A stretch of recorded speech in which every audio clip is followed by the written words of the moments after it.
The desert wind howled against the stone walls of Astara, carrying grains of sand that peppered the ancient fortress like whispered threats. Inside the royal kitchens, Rafe wiped sweat from his brow as he tasted the lamb stew simmering over the fire. His weathered hands, scarred from decades of burns and knife nicks, worked with practiced precision despite the weight of worry that had settled over the kingdom. More cardamom, he muttered to himself, reaching for the small wooden box where he kept his most precious spices. As royal cook, Rafe had access to ingredients that common folk could only dream of, treasures brought from distant lands across treacherous desert paths. The kitchen door burst open, and young Toma, a kitchen apprentice with too much energy and too little patience, stumbled in. "They're here! The Northern Army has set up camp beyond the eastern dunes!" he gasped, eyes wide with excitement and fear. "Thousands of them, Master Rafe, with weapons that shine like silver under the sun!" Rafe nodded calmly, stirring the stew with renewed vigor. "Wars are won in strange places, boy, sometimes on battlefields, sometimes in council chambers." He tasted the stew again and smiled faintly. "And sometimes in kitchens." Toma looked confused, but didn't question the old cook. Nobody ever did.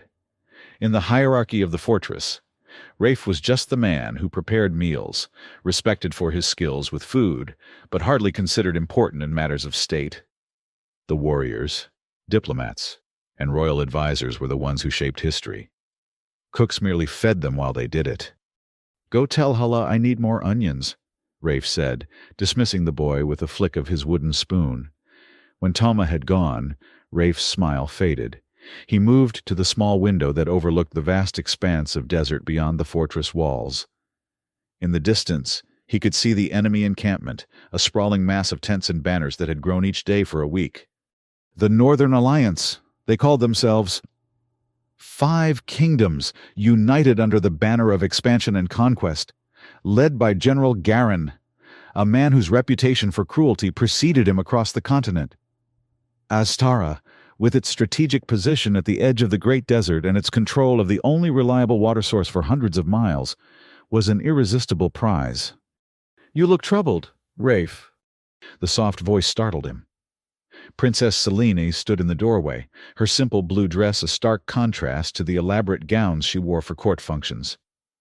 At 20, she was the youngest child of King Aldrich, and the only one who regularly visited the kitchens.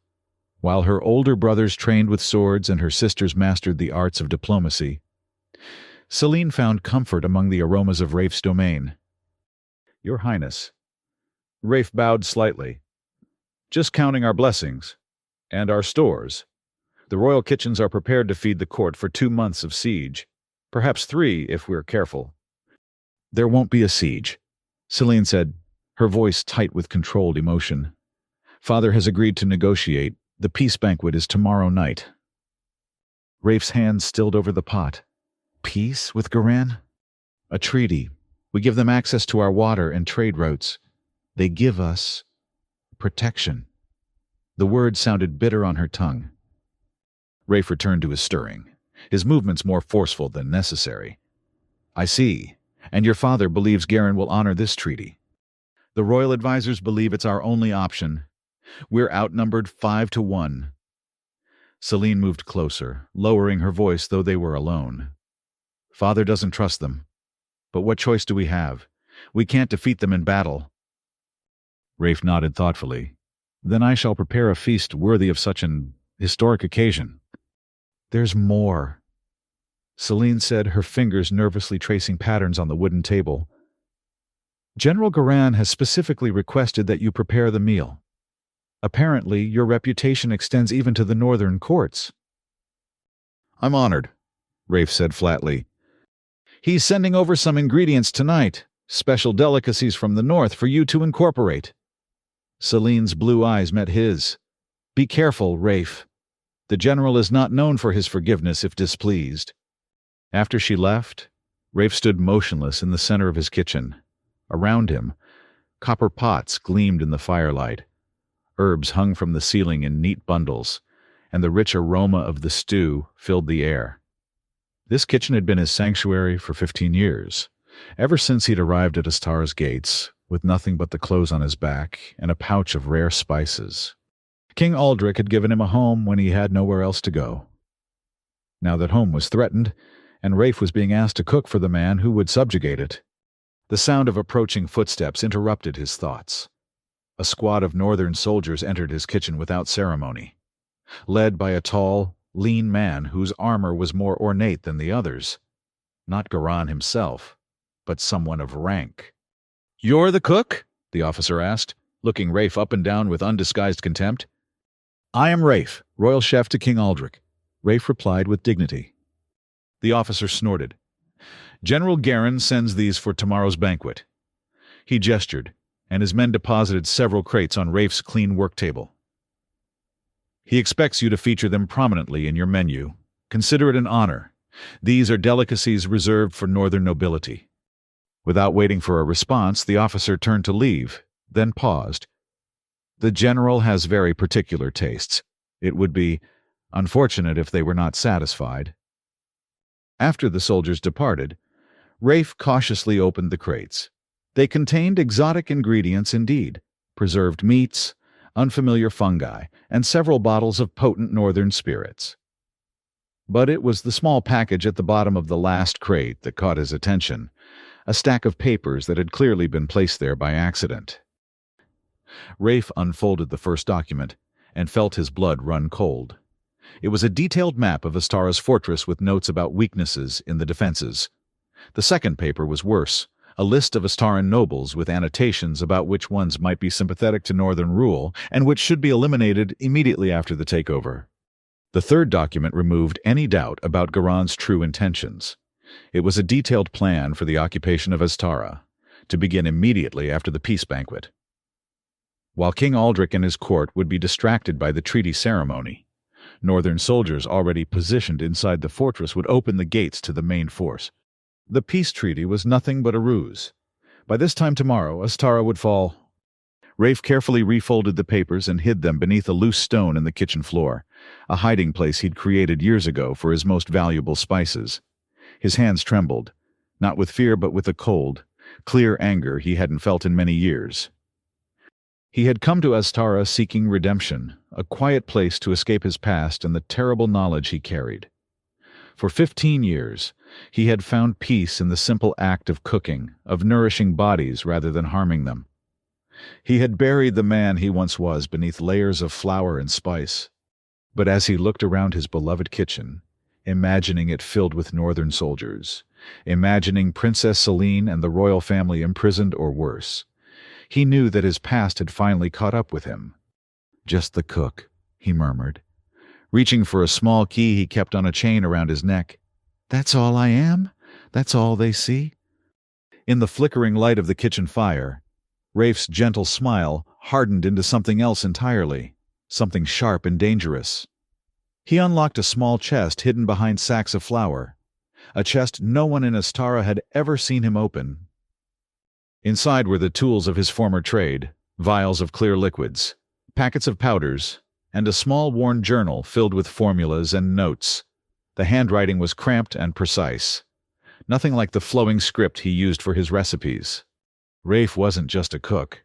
Before coming to Astara, he had been Dr. Rafiq al-Hakim, chief apothecary to the Western armies, master of medicines and poisons. He had sworn never to use this knowledge again.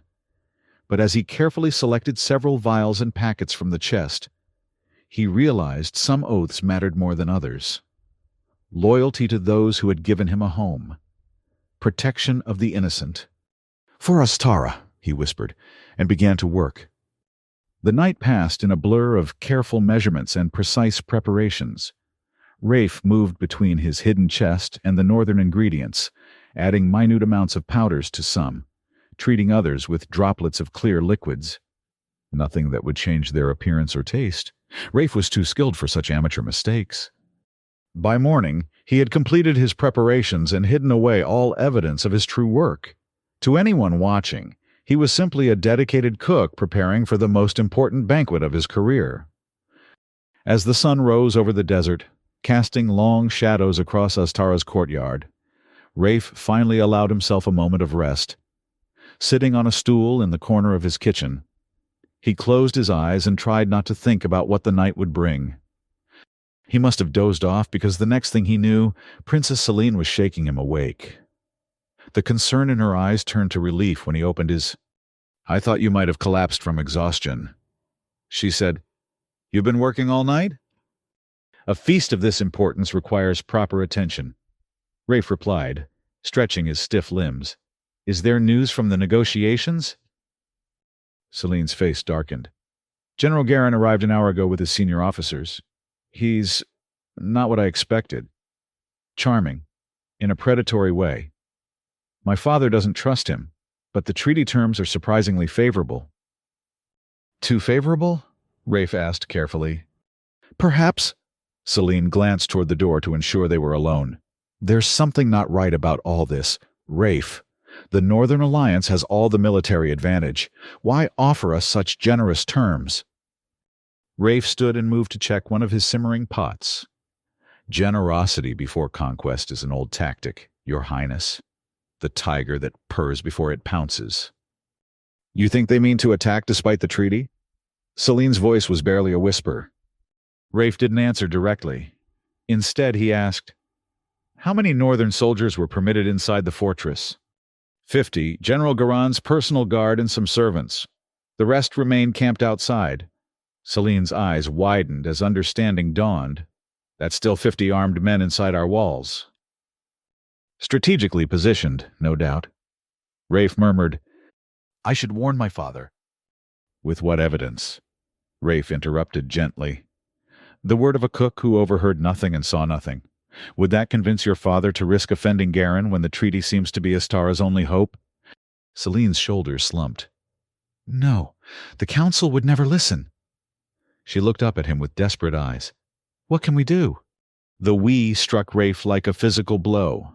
This young princess, royal by birth and brave by nature, was including him, a mere cook, in plans to save her kingdom. The weight of her trust settled on his shoulders like a familiar burden. "You can make sure every guard in this fortress remains vigilant tonight, treaty or no treaty." Rafe said carefully, "As for me, I will do what I have always done. I will cook." Celine studied his face for a long moment. "There's more to you than you let people see, isn't there, Rafe?" "I'm exactly what I appear to be, Your Highness," Rafe replied with a gentle smile. "Just an old man who knows his way around a kitchen." The skepticism in her eyes told him she wasn't convinced, but she didn't press further. "The banquet begins at sundown. Garin requested to meet you beforehand." After she left, Rafe returned to his preparations with renewed focus. The various dishes for the banquet were coming together: roast lamb with desert herbs, flatbreads baked in the stone oven, rice with saffron and dried fruits, and dozens of smaller delicacies, and, of course, the special northern ingredients, now prepared exactly as Rafe intended. At midday, General Garan himself strode into the kitchen, flanked by 2 guards. He was younger than Rafe had expected, perhaps 40, with a neat black beard and intelligent eyes that missed nothing. He wore a formal military uniform rather than armor, the fabric richly embroidered with silver thread. "So you're the famous cook of Astara," Garan said, his voice cultured and pleasant. "Your reputation reaches far beyond these walls." Rafe bowed respectfully. "You honor me, General. I hope the feast will meet your expectations." "I'm sure it will." Garin moved around the kitchen, examining the various dishes in progress. "I'm something of a culinary enthusiast myself. In my position, one learns to appreciate the finer things in life." He paused at a pot of sauce, inhaling its aroma. "And to be wary of them, many a great man has been undone by what he consumed." The implied threat hung in the air between them. Rafe kept his expression neutral. "Indeed, General, food brings life or death to us all, in time." Garan laughed, a surprisingly genuine sound. "I like you, cook. You understand the dance." His face hardened. "You received my special ingredients?" "Yes, General, they've been incorporated into several dishes, most notably the ceremonial first course, a symbolic sharing of northern and southern traditions." "Excellent." Garin nodded, seemingly satisfied. "I look forward to tonight's festivities." With that, He turned and left, his guards close behind. Rafe released a breath he hadn't realized he was holding. The general was observant and clever, a dangerous combination. But he saw only what he expected to see, an aging cook honored to serve him, perhaps nervous about pleasing such an important guest. He did not see Dr. Rafiq al-Hakim, who had once developed poisons that could kill a man in seconds or days, depending on the requirement, who had studied the effects of countless toxins on human physiology until he could predict with terrifying accuracy how a specific dose would affect a specific body. Most importantly, Garan did not see a man who had spent 15 years perfecting antidotes and immunization techniques, methods to protect against the very weapons he had once created. For the past month, Rafe had been adding minute, carefully calculated doses of certain compounds to the food he prepared for the royal family and the fortress guards. Nothing harmful, quite the opposite. He had been systematically building their immunity to the toxins he would use tonight. It was a precaution he had undertaken after the first northern scouts had been spotted near Astara, a contingency he had prayed would never be necessary. As the afternoon wore on, kitchen servants streamed in and out, carrying finished dishes to the great hall where the banquet would be held. Rafe supervised everything personally, ensuring that each plate was perfect, each garnish precisely placed. Nothing could appear suspicious. Just before sundown, as he was preparing the ceremonial first course, a complex dish featuring the northern delicacies, Princess Celine slipped into the kitchen. She was dressed in formal attire now, a gown of deep blue silk that matched her eyes. Her dark hair arranged in an intricate style and adorned with silver pins. "You look troubled, Your Highness," Rafe observed, not pausing in his work. "The treaty is signed," she said quietly. "My father put his seal to it an hour ago. General Garan was excessively pleased." "I imagine he was," Rafe murmured. Celine moved closer, watching as his hands deftly arranged thin slices of the northern preserved meat onto small pieces of flatbread. "These are for the ceremonial first course?" "Yes. General Garan will present one to your father, and the king will offer one in return, a symbolic breaking of bread between new allies." Rafe's voice was steady, his movements precise. "Rafe—" Celine hesitated, then placed her hand on his arm, stilling his motion. "What are you planning?" He looked up, meeting her gaze directly for perhaps the first time in all the years she had visited his kitchen. What she saw in his eyes made her step back. "You should return to the hall, Your Highness," he said softly. "Your absence will be noted." "You're going to do something," she insisted, "something dangerous." "I'm going to serve a meal," Rafe replied. "That's all I've ever done here." "Don't lie to me." Celine's voice was barely above a whisper. "I've watched you these past days. The strange ingredients you've hidden when you thought no one was looking. The unusual seasonings in our meals. And now this." She gestured at the ceremonial dishes. "What have you done, Rafe?" For a long moment he said nothing, weighing his options. Princess Celine was observant. Too observant.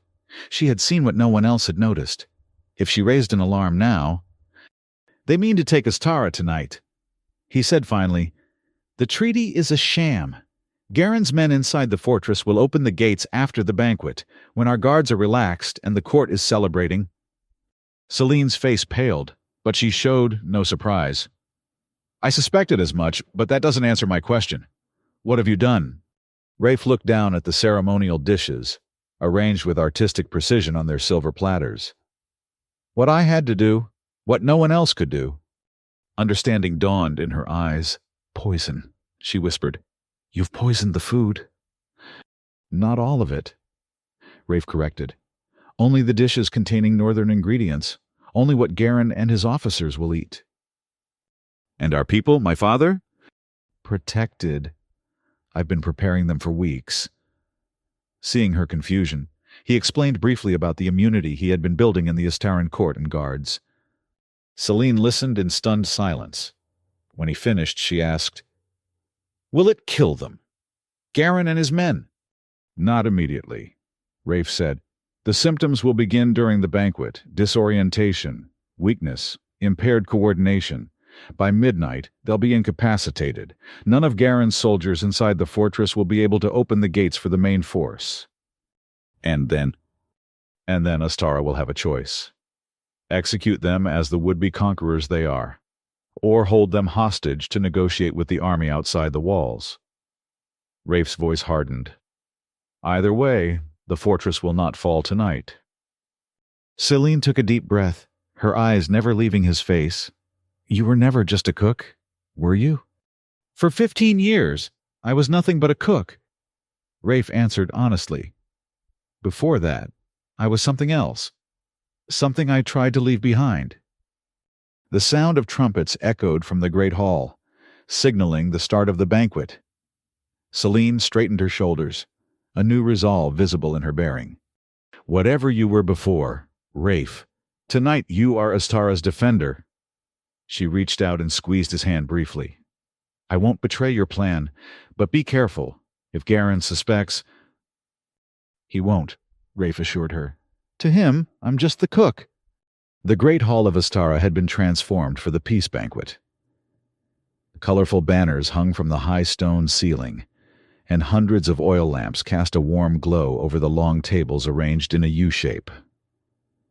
At the head table sat King Aldrich, a man in his 60s with a still powerful frame and a silver beard. Beside him was General Garen, looking perfectly at ease as he conversed with the Astaran nobles. Rafe supervised from the sidelines as servants carried in the first courses. His eyes continually swept the hall, noting the positions of Garen's officers interspersed among the Astaran court.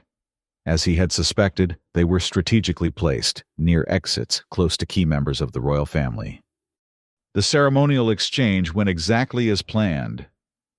Garen presented King Aldrich with one of the special flatbreads, and the king reciprocated. They ate together, a symbolic sealing of the treaty. Neither showed any awareness of what they had just consumed, Aldrich protected by Rafe's careful preparation, Garen doomed by his own arrogance. Course after course followed.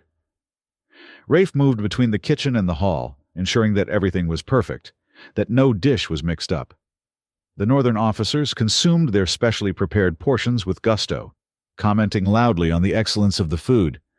The Astaran court ate their separate dishes, prepared differently but appearing identical. It was during the 6th course, a rich stew of lamb and winter vegetables, that Rafe noticed the first signs. One of Garen's junior officers blinked repeatedly and shook his head as if to clear it. Another stopped mid-sentence while speaking to an Astaran nobleman, momentarily confused. Garen himself showed no symptoms yet, but Rafe wasn't concerned. The general's larger body mass meant the toxin would take longer to affect him. By Rafe's calculations, the symptoms would become unmistakable just as the banquet was concluding. Perfect timing to disrupt whatever signal Garen planned to give his men. Across the hall, Princess Celine caught Rafe's eye. She had noticed the changes too. With a slight nod, she rose from her seat and began moving casually among the guests, positioning herself near one of the northern officers who was showing the most pronounced symptoms. The 7th course was served, sweet pastries filled with nuts and honey. By now, several of Garen's men were visibly struggling. One knocked over his wine goblet with a clumsy movement. Another pressed his hand to his temple, wincing in pain. Garen himself had grown quiet, his earlier charm replaced by a watchful intensity. His gaze swept the hall, noting the condition of his officers. Then, with terrible clarity, his eyes locked on Rafe. In that moment of recognition, as understanding dawned on the general's face, Rafe smiled, a small, satisfied smile that confirmed Garen's sudden suspicion. The general half rose from his seat, his hand moving to his sword. But the motion was uncoordinated. He stumbled, catching himself on the table's edge. "Guards!" Garen's voice was slurred but still powerful. "Seize the cook! He's poisoned us!" The hall erupted into chaos. Northern soldiers staggered to their feet, drawing weapons but moving as if drunk. Astaran guards, confused by the sudden accusation, looked to their king for orders. King Aldrich stood slowly, his dignified presence commanding immediate attention. "What is the meaning of this, General? What poison do you speak of?" "Ask your cook!" Garen snarled, his face contorted with rage and growing discomfort. "He sabotaged the peace!" All eyes turned to Rafe, who stood calmly near the kitchen entrance. For 15 years, he had been a background figure, noticed only when a meal was particularly excellent or when someone needed special dietary accommodation. Now, suddenly, he was the center of attention in a hall filled with nobility and soldiers. "Is this true, Rafe?" King Aldrich asked, his voice betraying no emotion. Rafe stepped forward, his hands visible and empty. "General Garan and his officers are suffering the effects of a compound in their food," he acknowledged, his voice carrying clearly across the now silent hall. "A compound that affects only those not immunized against it." "Immunized?" The king's brow furrowed. "Our court has been consuming small amounts for weeks, building resistance," Rafe explained. "I took this precaution when I learned of the Northern Alliance's approach." "Treachery!" Garin shouted, but his voice was weaker now. Several of his officers had already collapsed, while others leaned heavily on tables or walls. The treaty was never meant to be honored. Rafe interrupted. "General Garan planned to take Astara tonight. His men inside the fortress were to open the gates to the main army once the banquet concluded." Murmurs of shock and outrage spread through the Astaran nobles. King Aldrich's face hardened as he turned to Garin. "Is this true, General?" Garin didn't answer directly. Instead, with a supreme effort of will, he drew his sword and lunged toward the king. He never reached his target. Princess Selene, who had positioned herself near the head table, stepped forward and calmly pushed a serving tray into Garin's path. The general, his coordination already severely compromised, tripped and fell heavily to the stone floor. His sword clattered away, and he lacked the strength to rise. "Secure the northern officers!" King Aldrich commanded, his voice like ice. "Double the guard on all gates and walls." As Astaran guards moved to obey, disarming and restraining the incapacitated northern soldiers, Selene approached Rafe. "You saved us," she said quietly. "But at what cost? The northern army still waits outside our walls, and now we've poisoned their leadership." "Temporarily poisoned," Rafe corrected. "They'll recover in a few days, weaker, perhaps, but alive." "Father won't let them live," Selene said grimly. "Not after this betrayal." Before Rafe could respond, King Aldrich himself approached, flanked by his royal advisor, a thin, austere man named Lomar, who had always regarded Rafe with suspicion. "Explain yourself," the king commanded. "How did you know of Garan's plan? And what manner of poison master are you, to dose my entire court without my knowledge?" Rafe bowed deeply. "Forgiveness, Your Majesty. I discovered documents among the ingredients Garin sent, battle plans for Astara's occupation. As for my knowledge of poisons—" He hesitated, then decided the time for secrets had passed. "Before I came to Astara, I was known as Dr. Rafiq al-Hakim. I served as chief apothecary to the Western armies." "The Shadowmaker," Lomar whispered, his face paling. "I thought you were executed after the fall of Westhold." "Many believe so," Rafe acknowledged. "It suited my purposes to disappear."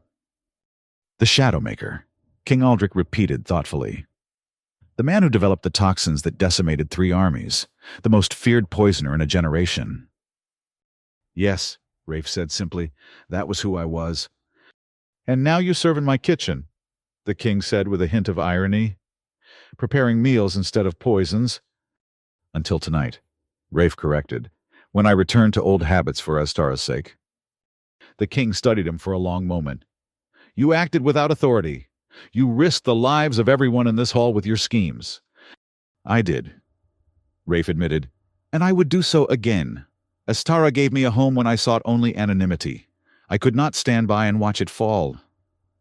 A commotion at the hall's entrance interrupted them. A royal guard captain hurried forward and bowed to the king.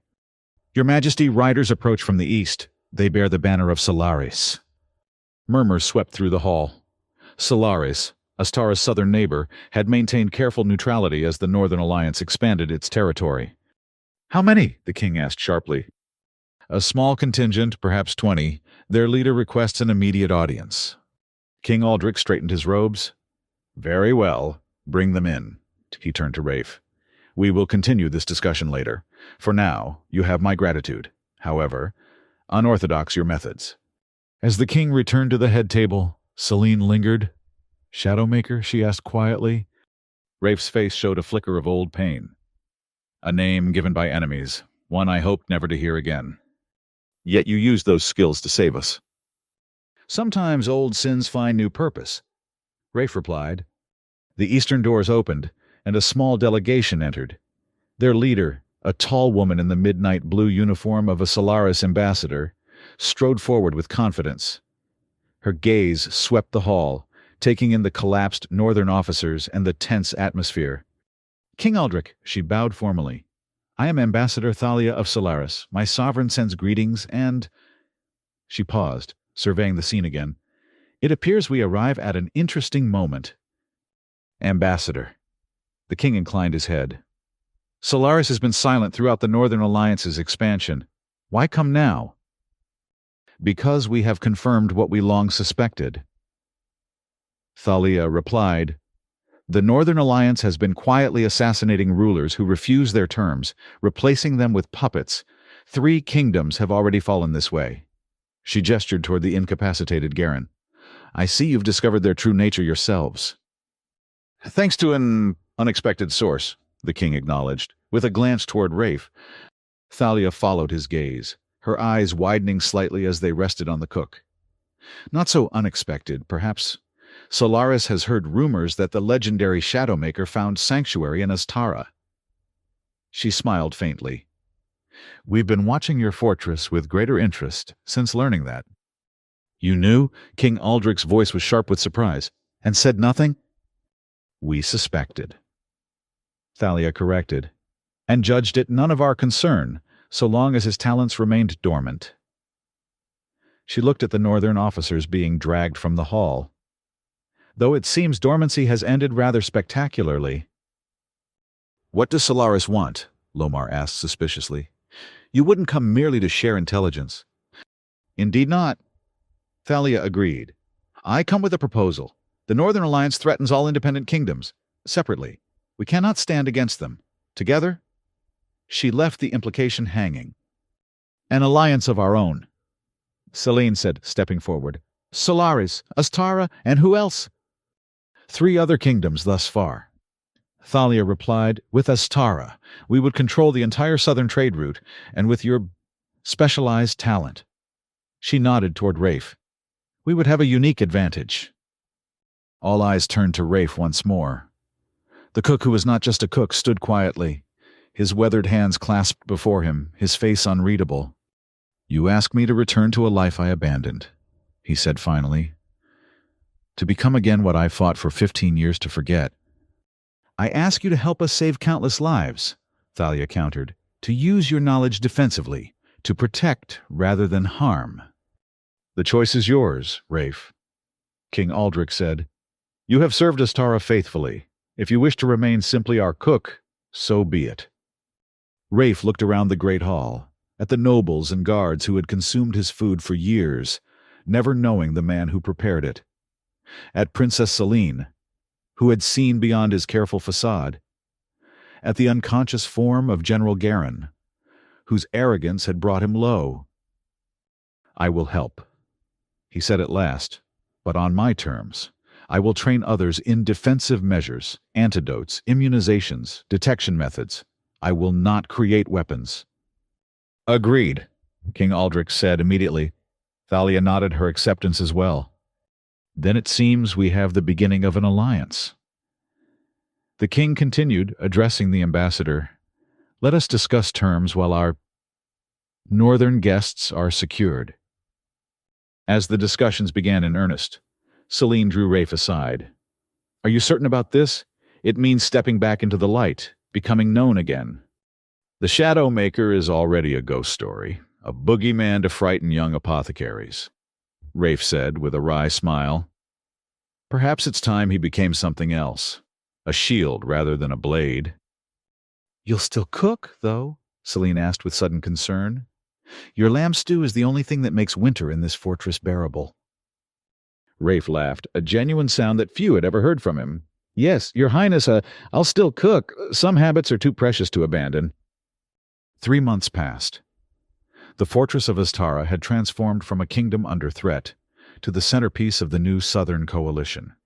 The Northern Alliance, deprived of its leadership and faced with unexpected unity among its southern targets, had withdrawn to its original territories to regroup. In a tower room converted to a laboratory, Rafe, now officially titled Master Apothecary of the Coalition, carefully measured powder into small vials. Around him, 4 apprentices watched intently, taking notes as he worked. "The key to protective compounds," he explained, "is specificity. You must understand exactly what you're defending against. General immunity is a myth. Every toxin requires a specific counter."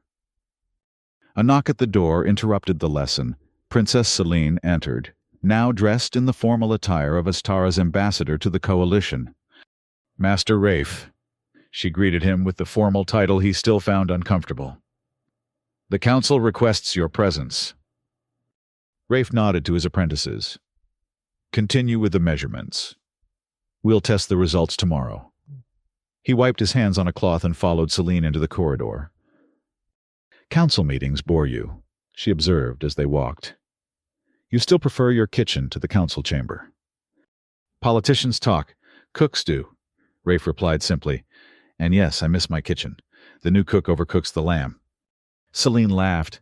"You could have kept both positions. Father offered—" "One person cannot serve 2 masters well," Rafe said, "though I still prepare the royal family's meals when time permits."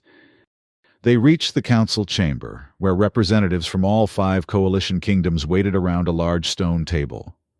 King Aldrich nodded in acknowledgement as they entered. "Master Rafe, thank you for joining us," he said formally. "We have reports that the Northern Alliance is developing new methods of warfare. Chemical weapons deployed through water sources." "Crude but effective," Rafe commented, taking the seat reserved for him. "They lack subtlety without Garan's leadership." "But not threat," Ambassador Thalia noted grimly. 3 border villages already affected. The symptoms are disturbing." Rafe leaned forward, his mind already cataloging possibilities.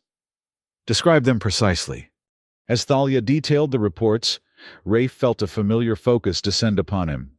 This was the work he had been born for, not creating destruction, but countering it, using his knowledge to protect rather than harm.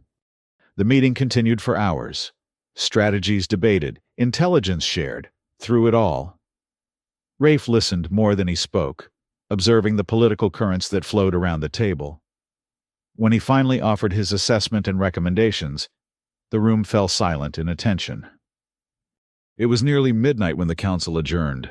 As the representatives filed out, King Aldrich gestured for Rafe to remain. "You've adapted well to your new position," the king observed when they were alone. "Better than I expected for a man who spent 15 years avoiding recognition." "Necessity is a powerful motivator," Rafe replied, "and there is satisfaction in using old skills for better purposes." "Indeed." The king studied him thoughtfully.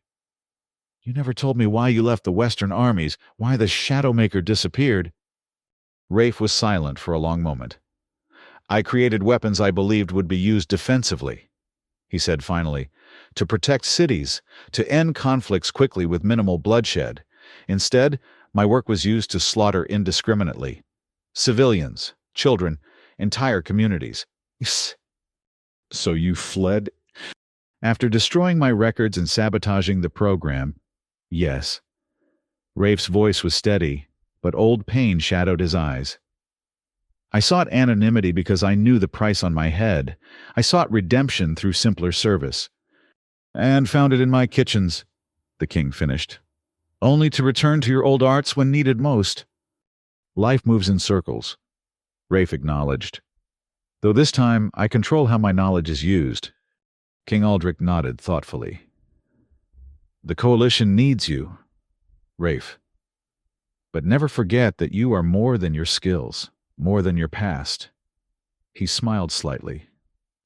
"Sometimes you are still just the cook, and that is no small thing."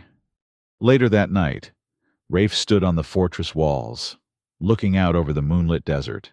The endless expanse of sand seemed unchanged despite all that had happened within the stone walls behind him. Footsteps approached, and he turned to see Princess Celine joining him at the parapet. They stood in companionable silence for several minutes. "Do you regret it?" she asked finally. "Returning to your old life?" "This isn't my old life," Rafe replied. "The Shadowmaker worked in secret, creating weapons for others to use. I now work openly, creating protections for those who need them." He gestured toward the fortress. "And I still have a home."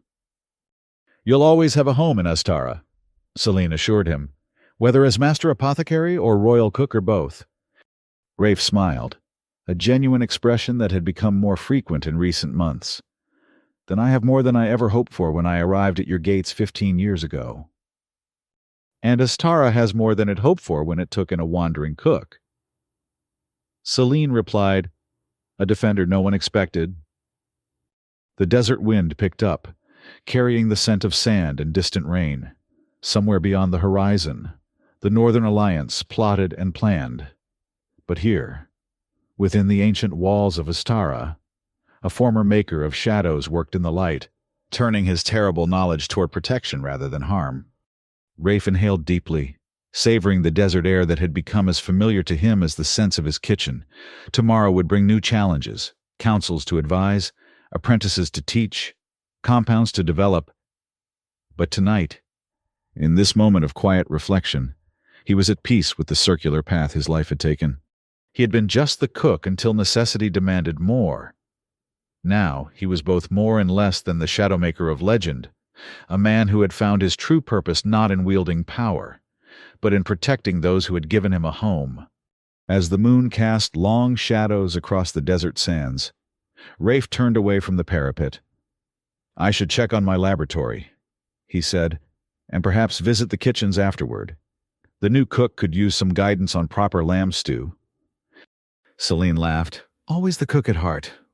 "Always," Rafe agreed with a smile. "Some identities cannot be poisoned or abandoned.